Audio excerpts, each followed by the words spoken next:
चुनाव प्रचार के दिन रोहिंग्या बांग्लादेशियों पर रमेश बिधूड़ी का बड़ा हमला। दिल्ली में बनी बीजेपी की सरकार तो 30 दिन में बनेंगे डिटेंशन सेंटर,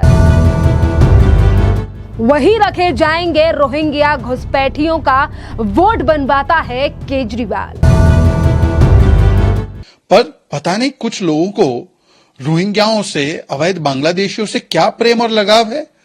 और तो और आम आदमी पार्टी इनके बचाव में उतरते उतरते कभी इनके अमातुल्ला खान रोहिंग्याओं को 10-10 हजार रुपए देते हैं जब इनको उत्तर प्रदेश सरकार अपनी जमीन से हटाती है, जाकर उनको पानी बिजली का कनेक्शन देते हैं। इनके विधायक तो बांग्लादेशियों के गलत तरीके से पेपर बनाते हैं। दिल्ली विधानसभा चुनाव को लेकर अब लगातार पार्टियों में आर या पार शुरू हो गई है और एक एक मुद्दे को लेकर पार्टियां एक दूसरे के ऊपर हमलावर हैं। और इसी बीच कालकाजी विधानसभा से चुनाव लड़ रहे रमेश बिधूड़ी ने अब आम आदमी पार्टी सरकार, केजरीवाल और इसी के साथ रोहिंग्या बांग्लादेशियों के ऊपर बड़ा हमला बोला है। रोहिंग्या बांग्लादेशियों को लेकर रमेश बिधूड़ी ने कहा है और आरोप लगाया है कि इंडी गठबंधन और केजरीवाल जो है वो रोहिंग्या बांग्लादेशियों का वोट बनवा रहा है, क्योंकि यही लोग जो हैं वो अरविंद केजरीवाल के मेन वोटर्स हैं। इसी के साथ रमेश बिधूड़ी ने यह भी कहा है कि केजरीवाल ने, यानी कि केजरीवाल जो है वो लगातार इस पूरे मामले से भागने की कोशिश कर रहा है, पर आज भी दिल्ली की जनता ये नहीं भूली है कि किस तरीके से आम आदमी पार्टी के नेताओं ने जो है वो रोहिंग्या बांग्लादेशियों को दिल्ली में बसाया है और इनके यानी कि वोटर आईडी जो है वो बनवाए हैं। और ये बड़ा आरोप जो है वो रमेश बिधूड़ी के द्वारा लगाया गया है। इसी के साथ रमेश बिधूड़ी ने कहा, हमने हमेशा कहा है अरविंद केजरीवाल समेत इंडी गठबंधन के नेता रोहिंग्या बांग्लादेशियों को, यानी कि बांग्लादेशियों के जो है वो वोटिंग कार्ड बनाते हैं। केजरीवाल को इस पूरे मामले पर जो है वो अपना रुख स्पष्ट करना चाहिए, जो लगातार आरोप हमारे द्वारा लगाए जा रहे हैं। और बगैर ब्याज के एक साल में 10,000 तो लौटाएगा, 800 रुपए महीने करके उसको बैंक फिर 20,000 देगा बगैर ब्याज बगैर गारंटी। 20,000 को लौटाएगा तो उसको फिर उसके बाद बैंक 50,000 रुपए लोन देगा। उनका जीवन स्तर उठे, वो अपना काम और अच्छे भली प्रकार से करें। ये योजना मोदी जी ने चलाई थी। गरीब जिसको जीवन में 3,500 4,000 का सिलेंडर गैस कनेक्शन खरीदने में सक्षम ही नहीं है, जो गरीब मजदूर 12-14 हजार रुपए महीने कमा पाता है, मुश्किल से घर का गुजारा करता है, उन सबको ऐसे 10 करोड़ लोगों को उज्ज्वला योजना चलाकर मुफ्त में गैस कनेक्शन देने का काम 10 करोड़ लोगों को हुआ है। उनको 500 रुपए आज भी सिलेंडर मिलता है। पहले की सरकारें सब्सिडी देती थी तो सब्सिडी रमेश बिधूड़ी को भी मिलती थी, डॉक्टर साहब को भी मिलती थी। अरे भाई, वो 500 रुपए डॉक्टर साहब को क्यों दिए जाए? डॉक्टर साहब के पास प्रभु की कृपा है, वो पैसा देश के विकास में लगना चाहिए। तो आज भी सिलेंडर 500 रुपए का है, लेकिन गरीब आदमी के लिए है, पैसे वाले के लिए नहीं है। जो आज केजरीवाल साहब काम करते हैं, जिसको हम कहते हैं रेवड़ी बांटना, तो लोग उसको कंपेयर कर लेते हैं कि मोदी जी तो राशन दे रहे हैं लोगों को, मोदी जी तो वो गैस कनेक्शन दे रहे हैं। मोदी जी सबको नहीं दे रहे, गरीब व्यक्ति के जीवन स्तर को उठाने के लिए उनको दे रहे हैं। 4 करोड़ ऐसे गरीब लोगों के देश में मकान बनाकर दिए गए। पूरी जिंदगी जिनकी झुग्गी झोपड़ी छप्पर कच्चे मकान में गुजर गई, वो सपना भी ले सकते थे कि हम कभी पक्के मकान के मालिक होंगे। पिछले 10 साल में 4 करोड़ लोगों को मकान देने का काम हुआ है। हमारे तुम्हारे पड़ोस में गोविंदपुरी में 3024 फ्लैट गरीबों को दिए गए, जो झुग्गियों में नाल के लिए बेचारे जी रहे थे। वेस्ट दिल्ली में दिए गए। तो ये जो गरीब लोग हैं, उनका जब तक उत्थान नहीं होगा, वो देश के बारे में कैसे सोचेंगे? तो देश के बारे में 140 करोड़ लोग अगर सोचेंगे तो ही देश विकसित राष्ट्र बनेगा। तो ये मानसिकता अलग अलग प्रकार की मानसिकता है। मोदी जी ने कभी नहीं कहा कि मैं 2 कमरे के मकान में रहूंगा, मैं तुम्हारे लिए दे दूंगा, मैं सरकारी गाड़ी नहीं लूंगा, मैं तुम्हारे लिए दे दूंगा, मेरे 2 बच्चों की कसम, मेरे परिवार की कसम, मेरे देश की कसम, मैं भ्रष्टाचारियों के साथ नहीं जाऊंगा। क्राइम करने वाला क्रिमिनल भी जब क्राइम करता है और जेल में रहने के बाद वो जिंदगी को अपनी सुधारने की संकल्प के साथ सजा भुगतता है, तो अदालत भी, देश का कानून भी कभी कभी उसकी सजा को 2-4 साल पहले उसको बरी कर देता है कि सुधर गया है, ये समाज में अच्छा काम करेगा, क्राइम नहीं करेगा। हर किसी को सुधरने का मौका दिया जाए, ये हमारी पद्धति है, हमारी संस्कृति है। लेकिन इस सब संस्कृति को आगे चलाने के लिए हर परिवार में घर से नल से जल आ जाए। 14 करोड़ परिवारों में देश में नल से जल देने का काम मोदी जी ने कर दिया है अभी तक। यूपी में, बिहार में, छत्तीसगढ़ में, उड़ीसा में, राजस्थान में, हरियाणा में हर घर में नल से जल पीने का पानी मिले। दिल्ली इसलिए वंचित रह गई कि 10 साल से दिल्ली में राज्य सरकार नहीं है जो इस काम को नहीं कर रही है। गरीब परिवार को अपने किसी गरीब परिजन के बीमारी में बहनों भाइयों के जेवर गिरवी ना रखने पड़े, जमीन का टुकड़ा ना गिरवी रखना पड़े इलाज के लिए, इसके लिए आयुष्मान भारत योजना चलाई कि गरीब परिवार का 5 लाख रुपए तक का इलाज भारत सरकार वहन करेगी। केवल वो दिल्ली में लागू नहीं है, बाकी पूरे देश में लागू कर दी, क्योंकि केजरीवाल साहब ने दिल्ली में लागू नहीं की। केजरीवाल जी ने कहा कि मैं 240 करोड़ जो 2.5 करोड़ जो दिल्ली के लोग हैं उन सबको फ्री इलाज दे रहा हूं। आप में से एक तो हाथ उठा के बता दे कि सब बत्रा में जाता है, अपोलो में जाता है, मेडिकल में जाता है, होली फैमिली में जाता है और फ्री इलाज करा के चला आता है। एक आदमी बता देगा ऐसा फ्री इलाज होता हो। लोग लुट रहे हैं और अपने अहंकार के कारण केजरीवाल आयुष्मान भारत कार्ड लागू नहीं कर रहा। बीजेपी की सरकार बनेगी, मोदी जी ने कहा है पहले ही 7 दिन में जो कैबिनेट होगी वो आयुष्मान भारत कार्ड बनाने का कानून पास करेगी और दिल्ली में लागू करेगी। इसलिए ये अंतर है कि राष्ट्र का निर्माण कैसे हो। मोदी जी दिल्ली को दुनिया की विकसित राजधानियों में से बनाना चाहते हैं। भारत विकसित राष्ट्र की तरफ चल रहा है। हाईवे देखिए, एम्स पहले 7 थे, 23 हो गए। जो सब चीजों का रेट बढ़ रहा है, विकास दिल्ली का भी होना चाहिए। दिल्ली भी रहने वाली दिल्ली बननी चाहिए। दिल्ली की भी सड़कें बढ़िया होनी चाहिए। दिल्ली में सीवर का पानी केवल गंदे नाले से बाहर निकल के जाए, लोग घरों में बैग न मारे गलियों में। दिल्ली के अंदर शुद्ध पीने का पानी लोगों को मिले। दिल्ली को जाम से निजात मिले। 90,000 करोड़ एक और 10,000 करोड़ 2, ईस्टर्न वेस्टर्न पेरिफेरल और बंबई हाईवे। अगर दिल्ली में मोदी साहब नहीं आते तो जो अब हरियाणा का ट्रैफिक यूपी का बाहर बाहर निकल जाता वेस्टर्न पेरिफेरल से, और उधर मानेसर से लेकर पानीपत बाहर बाहर निकल जाता है। पहले वो रिंग रोड से दिल्ली से होकर गुजरता था, क्या हाल दिल्ली का रहता तो क्या हाल हो जाता। ईस्टर्न वेस्टर्न पेरिफेरल बना के दिल्ली के लोगों को कुछ निजात मिल गई, लेकिन आज भी दिल्ली जाम से जूझ रही है। इसके लिए भी एलिवेटेड रोड बनाकर रिंग रोड पे और उसकी योजना बनाकर यमुना जी को साफ करते हुए हम विकास करें। तो मोदी जी ऐसी दिल्ली बनाना चाहते हैं। अब जो माननीय मुख्यमंत्री जी मंत्री रहते हुए भी, मारिना जी और मुख्यमंत्री रहते हुए भी क्या हाल है गोविंदपुर की सड़कों का। 3.5 साल से बहना क्या करती रही, क्या आपने किया है। सीवर पानी लोगों को पीने का मिलता नहीं। जहां उनका कार्यालय गिरिनगर में चलता है वहां गंदा पानी आता है गिरिनगर के अंदर, आप जाकर देखिए। तो इन सब चीजों से निजात दिलाने के लिए दिल्ली विकसित राष्ट्रीय राजधानी बने, इसके लिए आप लोग अपना जीवन का समर्पण मोदी जी के नेतृत्व में दे रहे हैं। मैं आपका आभार व्यक्त करता हूं और आपको विश्वास दिला रहा हूं कि एक मेरी बहन, एक मेरा भाई जो भी आया है कि रात को 12 बजे भी आप रमेश बिधूड़ी का टेलीफोन नंबर 1996 में लिया गया था, आज तक वही नंबर है। खुद मैं पिकअप करता हूं, फोन को खुद उठाता हूं। आप में से ऐसे कितने भाई बहन बैठे हैं जो आम आदमी पार्टी में काम कर रहे थे, जिनके पास आपके पास मार्लिना जी का नंबर है? जरा हाथ उठाओ, किसके पास नंबर है उनका? आप सीधे बात कर लेते। एक के पास तो होगा, हाँ 2 ने बदल देती है। लेकिन बीजेपी के लोगों से जाकर पूछोगे आप, चाहे गरीब समिति में काम कर रहा होगा, उससे अगर कहोगे कितने लोगों के पास बिजूड़ी का नंबर है, 100% लोग हाथ। उन्होंने कहा कि हम विश्वास दिलाते हैं, यानी कि दिल्ली की जनता के सामने जो है ये वादा कर रहे हैं अब रमेश बिधूड़ी कि अगर दिल्ली की जनता उन्हें 2025 के इस विधानसभा चुनाव में जिताती है और दिल्ली की सत्ता पर काबिज करती है, तो इसी के साथ रमेश बिधूड़ी ने कहा है कि हमारी भारतीय जनता पार्टी की सरकार दिल्ली में बनने पर पहले ही 30 दिनों में जो है वो वो डिटेंशन सेंटर बनाकर तैयार किए जाएंगे और इन्हीं सेंटरों में रोहिंग्या बांग्लादेशियों को उठाकर डाला जाएगा।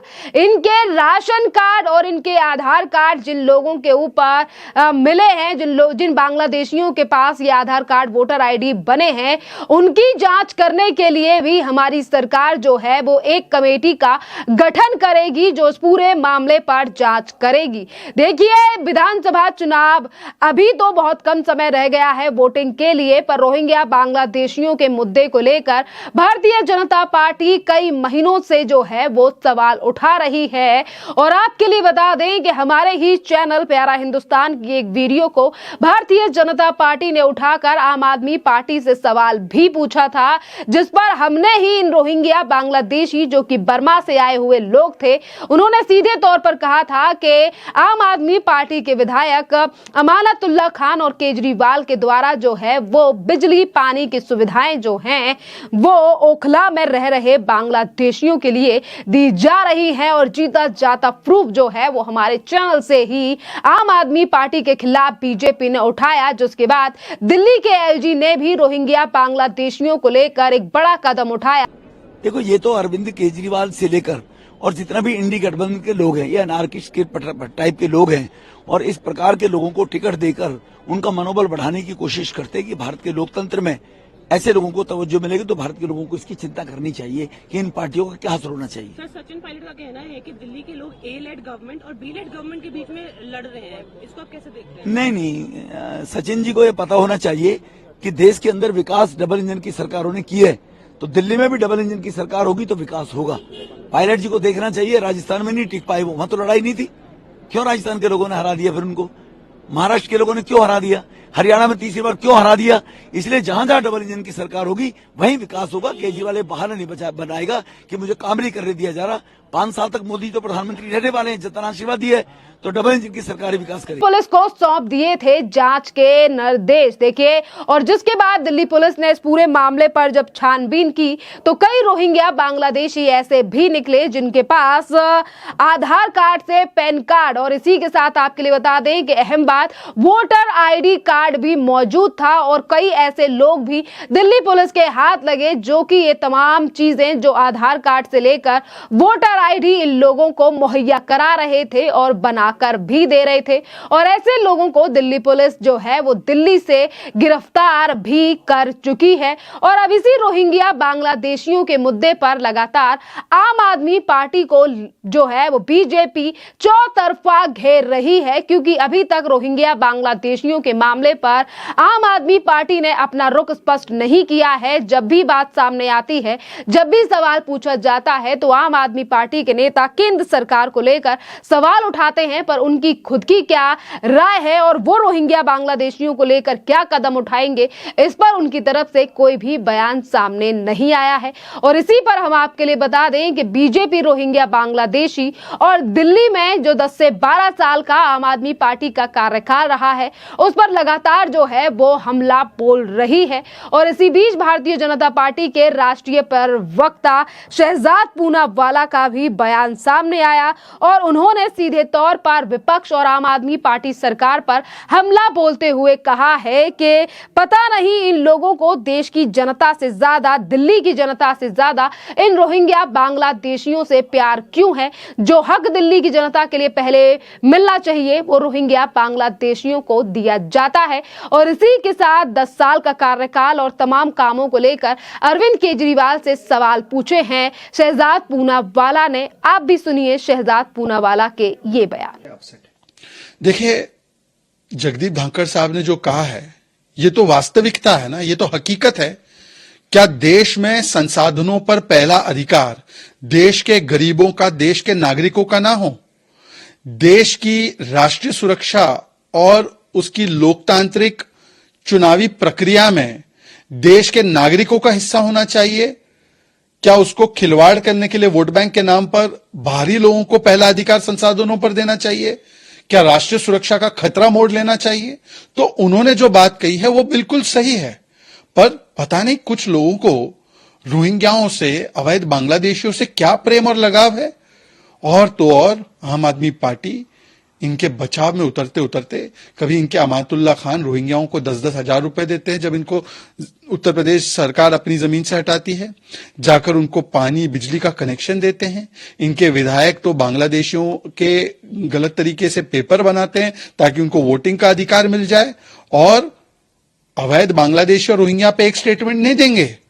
हरदीप पुरी जो सिख समाज से आते हैं, पूरे सिख समाज को और सिख गुरुओं को गाली देते हुए बोलते हैं कि हरदीप पुरी के रिश्तेदार रोहिंग्या है। वो सिख समाज के लोगों को रोहिंग्या बोलते हैं। रोहिंग्या और सिख का क्या लेना देना? सिख समाज ने आक्रांताओं से इस देश को बचाया, बाहरी जो मुगल थे उनसे उनको देश से को बचाया, और किसके साथ तुलना करते हैं वो? रोहिंग्याओं के साथ। तो रोहिंग्या प्रेम इनका जो है वो चरम सीमा पर है। दिल्ली के ठीक है, लेकिन बीजेपी आ जाएगी तो आपके बच्चे का फ्यूचर अधर में पड़ जाएगा। देखिए, 500 नए स्कूल का बोला था केजरीवाल जी। नए स्कूल कितने बने गिनवा दो, तो क्लासरूम गिनवाते हैं। क्लासरूम में भी कैसे टॉयलेट को क्लासरूम बताया गया, ये लोकायुक्त और बाकी रिपोर्ट आ चुकी है। 20-25 लाख का एक क्लासरूम टॉयलेट बनाकर क्लासरूम दिखाया। पास परसेंटेज 9th स्टैंडर्ड का और 11th स्टैंडर्ड का एकदम गिर चुका है। लाखों बच्चे फेल करवाए गए ताकि 10वीं का और 12वीं का अच्छा पास परसेंटेज आए। इस पर हाईकोर्ट की टिप्पणी आई है कि जिस प्रकार की एजुकेशन व्यवस्था चल रही है दिल्ली में, वो सबसे निम्न स्तर पर है, और एक एक क्लासरूम में 3-3 क्लास चल रही है। टिन के डब्बों में बैठे हैं क्लास के बच्चे। लाखों बच्चों के पास ना टेक्स्ट बुक है, ना उनके पास यूनिफॉर्म है। ये सब हाईकोर्ट की टिप्पणियां हैं। और केजरीवाल जी से जब पूछा जाता तो बोलते मेरे पास तो कोई डेटा नहीं है, मुझे नहीं पता, मुझे पहले बताते तो मैं जो है जवाब इकट्ठा करके आता। क्योंकि इनसे मांगी थी पाठशाला, इन्होंने दी मधुशाला। इन्होंने नहीं खोले स्कूल, इन्होंने खोले केवल दारू के जो है बार और मधुशाला के आउटलेट। और इसीलिए ये पाठशाला कहकर इन्होंने मधुशाला घर घर तक पहुंचा दी। इन्होंने ही स्कूल के व्यवस्था को, सिस्टम को बिगाड़ने का महापाप किया है, वरना 500 नए स्कूल बता दें हमें। दिल्ली लेकर के दिल्ली के कार्यकर्ताओं को संबोधित करें। देखिए, दिल्ली की जनता ने मन बना लिया है कि 10 साल जो दिल्ली हुई बेहाल, थैंक्स टू मिस्टर केजरीवाल, ना 20 नए स्कूल बने, यूनिवर्सिटी बने, ना 20 नए अस्पताल बने, ना 500 नए स्कूल बने, ना तार मुक्त हुआ, ना प्रदूषण मुक्त दिल्ली हुई, ना यमुना जी साफ हुई, ना सड़कें ठीक हुई। ये सारी जो चीजें हुई, और शराब घोटाला ऊपर से कर लिया, शीश महल बना लिया अपना। इसके चलते दिल्ली की जनता ने ठाना है कि 5 तारीख को वोट करके 8 तारीख को आपदा मुक्त दिल्ली बनाने वाले। प्रधानमंत्री जी इसी का मंत्र दिल्ली भारतीय जनता पार्टी के सभी कार्यकर्ताओं को देंगे, मेरा बूथ सबसे मजबूत कार्यक्रम से। आम आदमी पार्टी ने भी एक कार्यक्रम शुरू किया है, मैं आपको बता दूं। उनका कार्यक्रम है मेरी लूट और मेरा झूठ सबसे मजबूत। ये मेरी लूट करते हैं, मतलब कि शिक्षा घोटाला करते हैं, शराब घोटाला करते हैं, मोहल्ला क्लिनिक में घोटाला करते हैं, दिल्ली जल बोर्ड में घोटाला करते हैं। तो सब जगह लूटना है, एक भी डिपार्टमेंट नहीं छोड़ना है। और फिर मेरा झूठ सबसे मजबूत, झूठ बोलना है। यहां तक कि रामायण इनके बारे में भी झूठ बोलते हैं भाई। बोलते हैं कि किस प्रकार से पूरी रामायण को ही डिस्टॉर्ट कर दी इन्होंने। तो मुझे लगता है ऐसे लोगों को दिल्ली की जनता माफ नहीं करेगी। आपने देखा कि हर एक मुद्दे को लेकर, शराब घोटाला, रोहिंग्या बांग्लादेशी क्लासरूम घोटाला और अरविंद केजरीवाल के द्वारा जो तमाम गारंटियां ऑटो वालों से लेकर दिल्ली की जनता के लिए दी गई, आज इन तमाम मुद्दों को लेकर बीजेपी जो है वो अरविंद केजरीवाल को चौतरफा घेर कर खड़ी है। और शायद एक यही बड़ा कारण है कि जो भी सर्वे आज लगातार सामने आ रहे हैं, जमीनी तौर पर लोगों का यही कहना है कि 10 से 12 साल का समय काफी ज्यादा होता है, और इस समय पर भी केजरीवाल ने अपनी गारंटियां दिल्ली की जनता के लिए फुलफिल नहीं की। और वहीं दूसरी तरफ रोहिंग्या बांग्लादेशियों की वो वीडियो जिस पर वो ये कहते हैं कि हमें 10,000 रुपए दी जा रहे हैं और इसी के साथ सुविधाएं जो हैं वो दिल्ली पुलिस दे रही है, जिसका एक बड़ा इंपैक्ट जो है वो इस विधानसभा चुनाव पर पड़ता हुआ दिखाई दे रहा है। खैर, आपको क्या लगता है कि आखिरकार आम आदमी पार्टी रोहिंग्याओं के मामले पर शांत क्यों है, और आखिरकार क्यों इन लोगों को वोटर बनाकर ही दिल्ली में यानी कि क्यों बसाया जा रहा है, और इसके पीछे दिल्ली पुलिस जब जांच करती है या एलजी की तरफ से कदम उठाए जाते हैं तो आम आदमी पार्टी के नेताओं को ही क्यों बुरा लगता है। खैर, आप अपनी राय जो है वो हमें कमेंट कर जरूर बताइए। धन्यवाद।